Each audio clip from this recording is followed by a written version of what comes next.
Okay, so part three of this week's content is around the aspects of this where of the subcultural DIY scene and what I'm calling DIY careers, where I found that there was quite a few of the participants had really interesting trajectories since they were at school.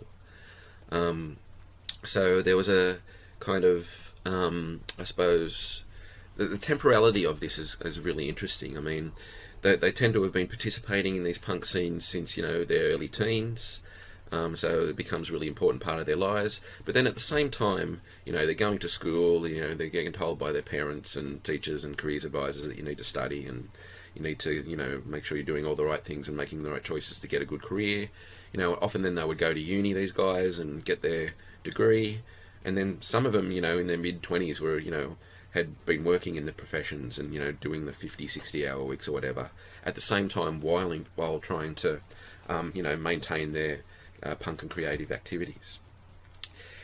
And, a number of those people that I spoke to had decided to quit and got out of that stuff and kind of almost done this kind of sea change kind of thing, but like in their mid-20s, where they've done all that right stuff, made the right choices, but found that it was deeply unsatisfying. One of the reasons they found this deeply unsatisfying is then participating in, being a lawyer or working for a union or, doing all this kind of stuff, they found was actually sometimes against their kind of punk ethic.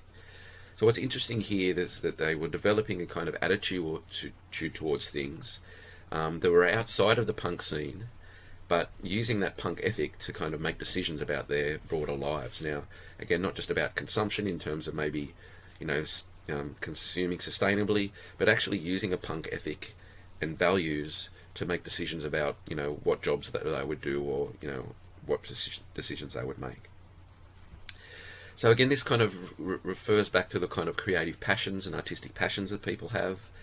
And again, I'm talking about this kind of network community of, the Australian underground. And what happens here quite often is that people in many respects are kind of choosing to be poor when they make these decisions. And there's a kind of quote here, I'll talk about later, to keep the overheads low. So when I'm talking poverty here, I actually mean that most of these people do end up living below the poverty line. They're not earning a lot of money, but they kind of decide to live a lifestyle that kind of, is very modest. They continue to live in share houses to kind of much later in life, sometimes into their late 30s. But by, not, investing themselves in being professionals and working 50 or 60 hours a week or whatever, they get much more satisfaction out of their lives in terms of it frees up space to be creative, and it doesn't mean that they're doing things that are against their ethics. So this living an ethical life trumps their material concerns, and they therefore become quite hopeful about the future, even though they know they're going to kind of face, economic hardships, probably throughout their lives as a result of this. So I think this kind of challenges kind of some of the ways that we think about the way people live. It certainly kind of challenges the Frankfurt School idea of false consciousness, in the sense that people, are actively, creating lives outside of these kind of systems, as relatively autonomously as you can. You can't completely escape them. And it certainly goes against the kind of dominant economic understanding of people, which is Homo economicus, where we're this kind of cold, rational decision-making machines, constantly making decisions to pursue our best interests, and by best interests they mean our best economic interests. What I find here is that young people making strategic choices to kind of make do. They reflexively know that they're being pushed and pulled by forces beyond their control, but they try and come up with these kind of strategies to struggle against those things. And this is again important to think about later in the course when I start talking about those new forms of labour. So these young people are investing themselves in these DIY cultures, negotiating all these kind of complex but now normalised kind of, contradictory forces of study, employment, underemployment, all these kind of things. At the same time, they're trying to maintain space in their lives to be creative and to pursue their artistic passions. So again, this is developing in that kind of network community, and they're kind of, choosing to keep the overheads low in that sense.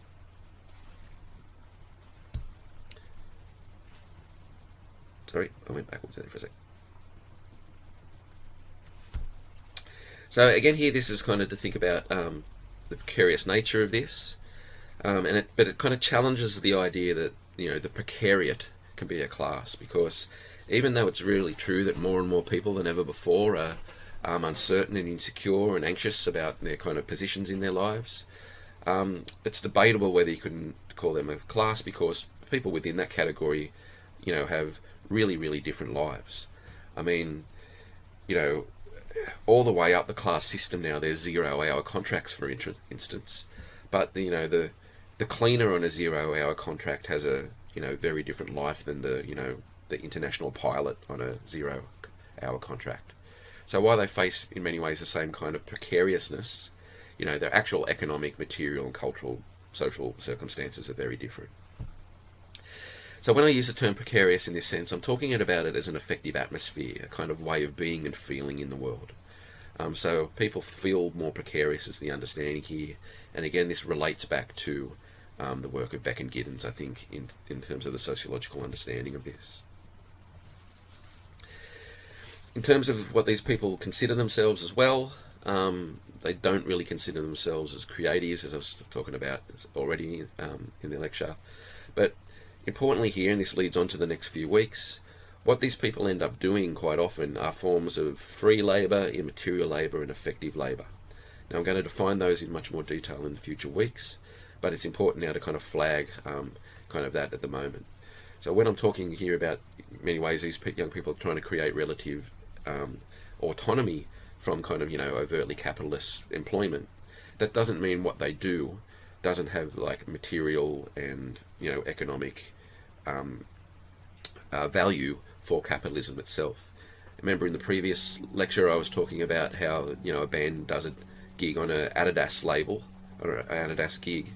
Adidas wants to be associated with these things. They get value out of that and therefore profit. And so these are the kind of relationships I'm talking about, and it'll come up a little bit more later in the course. So if you're interested in looking at this stuff a little bit further, I think Boltanski and Chiapello's work on the kind of new logic of capitalism, new spirit of capitalism is really good. But a more kind of, I suppose, friendly text to have a look at would be Angela McRobbie's work on Be Creative and the different kind of demands of people working in these creative industries today. Now, as I've said, the people I'm talking about today don't consider themselves part of the creative industry, even though they kind of sometimes in their work life do work in it, but they're certainly open to the same kind of precarious and uncertain problems. So these people are kind of actively struggling against this kind of precarity and trying to create a kind of, their own space to work in with like-minded people to pursue some kind of ontological security. So, in terms of the people I talk to and I ask them about their practice, Fanny here says, my main thing now is to try and keep the overheads low. She works in a share house with other people. The landlord, there's a bit of a rat, she says, so I have to fix everything ourselves, but that means the landlord leaves them alone. So she does all this to keep the payments low, to be able to then be afforded the things she enjoys doing, and that's, making music and creating art. Like, she's had a full-time job, and she kind of goes in and out of full-time work, but she wants to kind of create a situation where she's more free to be able to pursue the stuff that she's interested in. In terms of choosing poverty, like choosing needs to be kind of put in inverted commas here. It's not like people actively want to be poor, but it's like a playoff, right? A strategy in the sense of kind of pursuing, creative passions over the economic. So Debbie here worked full-time for a union and was earning really good money and working a lot. She found it was really affecting her ability to kind of commit to the various artistic and creative projects that she wanted to be part of. So she cut back. I think she began going back to 3 days a week, and then after a while she even, stopped working in that kind of high-pressure professional job and went back to working 2 days a week in a framing shop, I think, just to earn enough money to pay the needs, the rent and the food, but then be able to open up time to be able to do that other stuff. So you can see here, she says in terms of having the space to make music and things like that, the payoff of not having much money is better for me at the moment. So she she points out here that that might not always be the case. Either she's going to end up 40 and burn out and not be able to produce anything, or I'm going to have to live within small means. So, as what punks do, she steals a lot. She's become a really good shoplifter. She's never been caught, so that's pretty lucky that she knows how to shoplift. But she also kind of pointed out later that's something she can't keep doing.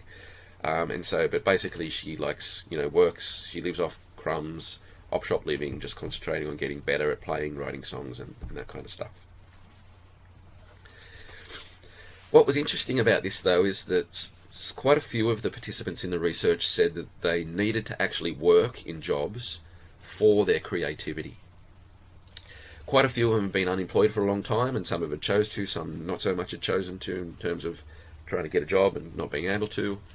But found that, like, if they were doing nothing but, trying to play in bands or make art or whatever, that was actually a problem for their creativity, because they kind of, felt that they were drifting off, couldn't concentrate on doing stuff like that all day.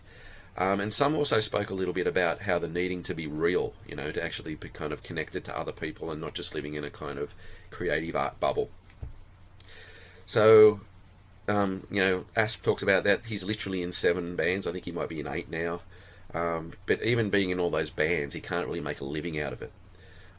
Really being at a kind of fairly, like a band at a kind of local level, the only way you can really make money is being cover bands. And most of these people obviously against that kind of stuff and don't want to do that.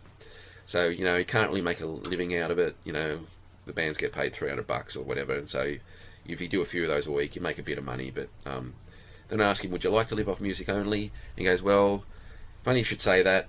He's not working at the moment. I've just been doing stuff and he's bored out of his mind. It's only like I can be creative for 2 or 3 hours of the day, maybe 4. You become not that useful when you're not working. Or you're not that great at it because it's like, I don't know, I do it a lot, like writing songs for 6 bands. So I feel like I'm pushing it fairly well. But there's still more hours in the week beyond, that creative stuff. What's also interesting about this too is that kind of the rise of the kind of norms of internships and volunteering as being kind of a stepping stone or a foot in the door to actually getting a real, in inverted commas, job. And again, there's a growing acceptance of this as really problematic. That means that a lot of people are doing free labour, and really often these things don't actually lead to real jobs either. So Jemima's in a kind of fairly prominent band, so they've been on tour. They toured through Europe for a while. They borrowed money. It's not really sometimes all it's cracked up to be, that stuff. So you come home tired and you're in debt. She took a job working 40 hours a week, I think she was working as a cook from memory, but she was also doing a couple of internships as well. Basically, she wanted to try and get into the art industry, to be able to play in a band, but also, follow her interests in the art world and try and, get jobs in that area. So she needed to get out of debt, out of touring, took that job, was working lots of hours, working in an art gallery, just helping out with their back-end stuff for their website, and she got another internship as well at a local art centre, which she calls being a shit kicker there. So she'd love to get a paid job that's in that area. She was doing art commission work as well. She makes her own art as well. She was like helping students at uni and doing some private tutoring. So you can see here there's kind of a whole bunch of stuff being held together, like to kind of make ends meet. So I ask her, do I think will the internship evolve into a full-time gig? And to be honest, it's a bit of a shitty question because, most people know that that's not actually going to be the case. But if you take on these things with that attitude, you actually, even lessen your chance even more. So she says, I feel like there's a possibility, it's not certain, but I'm willing to do it just to gain the experience. There's certainly been a rise in the expectation that, like, gaining experience while working is important to actually get a job, which, is obviously a really kind of obvious form of exploitation. So in terms of an example of the punk ethos and career, and there was a kind of few examples of this throughout the research. I was talking to Rain here, who's in a kind of really quite prominent punk band, but at the same time she was working as a jeweller, a kind of international kind of jeweller that has kind of franchise shops around Australia, and she quit that job. Basically, she knew all along that, for instance, the diamonds there were kind of unethically sourced. But, for a while she just kind of, put up with it, compromised, I suppose. But after a while it just got a little bit too much for her in terms of, feeling really bad about using blood diamonds. And like, this obviously wasn't really a punk thing to do. Wasn't really an ethical thing to do. So what she did was set up her own kind of jewelry studio at home with an online store, and she's trying to get that going. So I've got a little jewelry studio at home, so that feels punk to me, as playing in a band or anything. The last job I had was really stressful, and it made me feel like not a very good DIY punk, selling blood diamonds and that kind of shit. Definitely wasn't an ethical job to have. I was probably the only person in the company who was like, this is not good for my psyche. So she gets out, was unemployed for a while trying to set up this job. A friend got her a kind of little gig in a bookstore to try and make ends meet while her sets up this kind of online jewelry store. She says, she became a jeweler, but it felt kind of silly to throw it all in the bin and not do it anymore. But like, maybe making my own stuff now is better. I can build that up. You don't really want any more. I ask her, so are you earning considerably much less money now? Yep, but I'm feeling a lot better. I haven't paid rent next week, but we'll see how it goes. So what Rain's talking about here too is a rise. There's been a kind of real rise in the craft kind of, do-it-yourself making stuff industry that, again, I touched upon last week. And there's a kind of interesting sociological work being done on that around Australia, if you want to kind of check that out as well.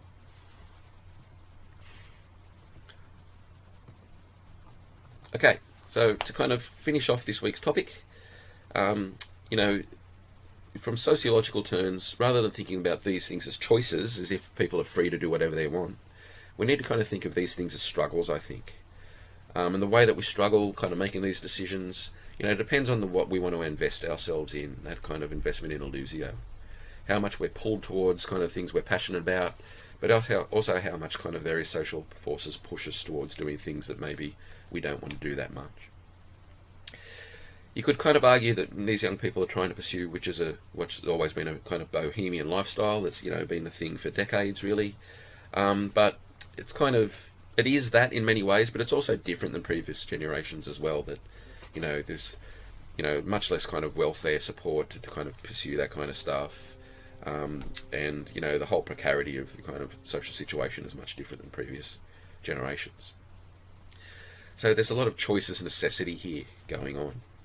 But you can see how these young people kind of feel like leading an ethical life kind of trumps these material concerns, and they kind of project, therefore, a hopeful attitude towards the future in terms of, hopefully gaining some ontological security.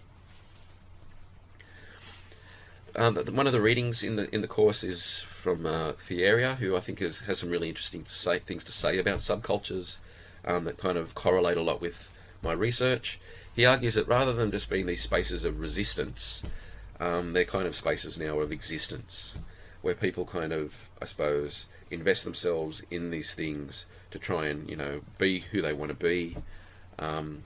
Convergence between creating an aesthetic and an ethical existence in the spheres of consumption, with also this need for making a living in the production sphere. So I think, if you're interested in this topic, that paper in particular, I think, is an excellent way of thinking about what's going on in this space. For my own conclusions, though, I think in relation to the kind of social theories and thoughts that I'm interested in, I think what these young people are doing in a way is kind of resisting, many dominant ideologies and trying to make a life for themselves. So if we think about, again, these things through Illusio, many of the things that we're told from a young age, is if you study hard, you'll get a stable job, you'll be able to kind of develop a long-term relationship, buy a house of your own. This will result in being satisfied and happy. That is, that society works like a meritocracy. I think people are increasingly understanding that that's not actually the case. There might actually be some reflexivity being developed as those kind of promises that we're kind of, have drummed into us from an early age, we see are increasingly not happening. So I like to think about this around Lauren Ballant's, really interesting concept of cruel optimism. She talks about a relation of cruel optimism existing when something you desire is actually an obstacle to your flourishing. And I spoke a little bit about this earlier in the course when it comes to hipsters. So in some ways I think this is a kind of effort by these young people to escape that kind of cruel optimistic situation. they're finding ways to make do. They're realistically kind of engaging with the realities of what's in front of them, and kind of, I suppose, making do in the sense that they're creating a sense of self that they can be happy with, and satisfied and ethical. So in many ways, this is a kind of way to avoid symbolic violence and, the feelings of alienation and stuff like that of working in, full-time work as well. Okay, I'm going to leave it there. Thanks.